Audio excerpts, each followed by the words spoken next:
basically just through drawing as a kid, well, to start off from the start, drawing as a kid, painting, going through school, drawing, basically just drawing, and then I realised that people walking around with tattoos, and I was like, I want tattoos, and then obviously family members would get them, but obviously too young, but still drawing, and then obviously things like Miami comes about, and then obviously that kind of inspires you.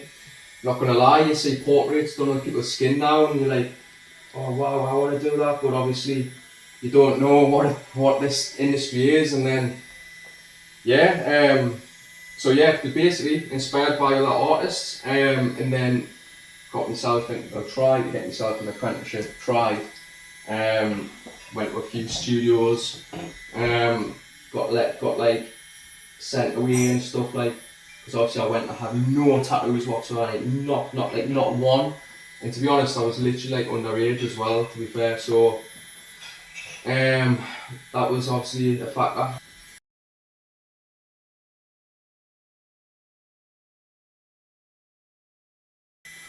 So I've always loved drawing. It's always been my favourite. But when I had a break away from tattooing, I got into sculpting, as you say. And I've got to say, I've really enjoyed sculpting. It probably has become my favourite art form of late. I'm now working on this big, massive, like, don't get us wrong, it's took 4 years to get to this. But I've now worked on this alien xenomorph sculpture. And yeah, that's basically my favourite art form right now. But it does take its time, like tattooing, like Rome wasn't made in a day, like my patience starts to like grow thin when I'm sculpting, but that's the part of the process, man. You gotta just wait and like let it come to life. And I think that's probably the beauty of it, mate. Like you start from a little, you could say a little stick man, and then you build from foil, and then you build your clay, and you build it from that, and then you start to see it like come to life.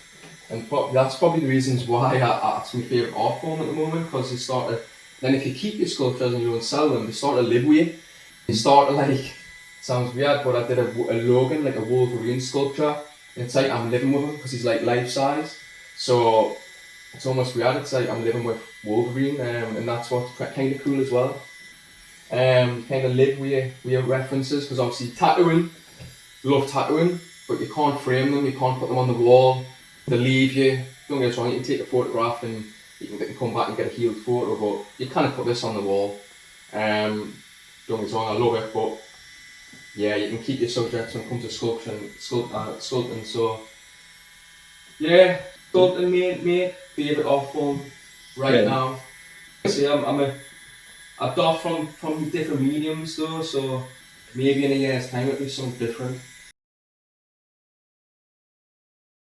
So, although sculpting's my favourite at the moment, my favourite piece of art is this A2 pencil drawing that I did of a shark, and it's called Guidance, and it's in relation to the death of my mum, and basically it's massive, mate, like, and inside the shark we've got like these mines that are underwater, and you've got like, I drew like my mum floating to the seabed.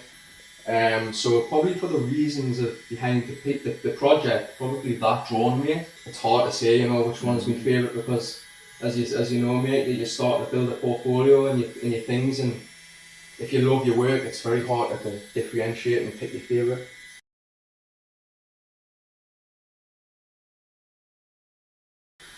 So travelling is like a breath of fresh air. It's like if you're used to like the same things every day, your eyes become like tunnel. You become getting tunnel vision, and obviously, I think as an artist, getting like a different a different location or a little break away can give you a different direction. And my favourite place is probably like Fuerteventura, which is on one of the is in one of the Canary Islands. And reason being is like I just love looking at the sea. Like I said, I mentioned a shark there. I love like ocean creatures. I love the ocean. I love the smell, the sand. I've grown to love sand. I never used to like sand, but now I do. And also, like I mentioned Fuerteventura there, I do love Berlin as well. I love going to Museum Island. I love looking at all the museums and getting inspired that way. That's probably what I like, a relaxation holiday, but also I like to travel as well, and like just, I don't know, mate, see different kind of like scholars of the world. I see something beautiful, like probably as well, mate. Like, all these beautiful things around me, but when you get a different like a breath, like a experience, a breath of fresh air, kind of like can change your outlook, and that's the reason why I kind of like traveling. And then when you come back home, it like kind of makes you appreciate like what you've been away from. And then when you return back, it makes you just be like, this is what I've missed, and you know, like it sounds mad, but like I love like my dog's little reaction and stuff like that when my dog sees us and stuff. That's a little breath of fresh air as well. I'm not gonna lie. But no, mate, I just love places that, like, oh no, it sounds cliche, but beautiful places.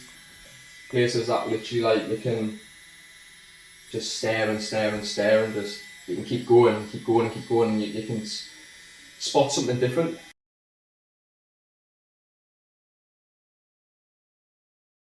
It's a difficult question. Do you know what it is, right? Like, for me, it's important that you one of my mentors taught me, like, you only tattoo something that you would wear yourself. In my clientele, like, I'm tattooing at Tutankhamun now, and it's the third Tutankhamun I've done, not the same reference, but obviously the subject. And I love doing this, and sometimes, like, it becomes a burnout at the end of it, but you kind of like, when you go home, you recharge. Because I only take reference and I only would wear myself, I'm already looking forward to it, and the burnout's kind of like in that recharging time when I go back home, it's kind of, I've already recharged, and I'm already excited. But you could say a bath, a long bath, a massage on the hands, head massage, good gym session afterwards, getting the art back out, sculpting again, changing the medium a bit, feels good, because like, I'm not being like, I don't want to be like obviously disrespectful to other people, but I feel it's massive, and I feel if people need to go home and pick up a medium, it's amazing, like, to keep the art form going at home as well. Obviously everyone's each to their own. I feel like continuing the art back at home is a good way of not burning out, if that makes sense. After, when you continue the art back at home, yeah, definitely a bath, a massage, put the music in, go to the gym. That can definitely sort out the burnout.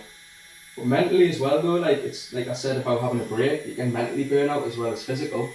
Because sometimes you can, like, I like to kind of, I don't know, you realise I can kind of spiral sometimes.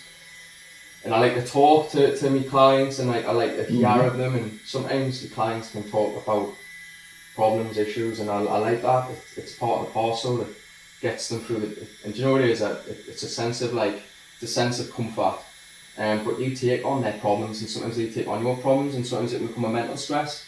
And you can burn out sometimes, but yes, I'd say you can burn out mentally more than physically sometimes. But yeah, I feel like having that little breakaway, like, just to focus on yourself, like, I feel like that's key to not burning out. But like I say, everyone's different. People might not want to have a breakaway because they might get used to having the breakaway and they might not return back. But I don't know, mate. I just feel like the way I'm trying to get out of burnout is like picking up the art form again, but something different, and just like taking your mind elsewhere, and just escaping. And then when you return back, it's like I keep mentioning, a breath of fresh air.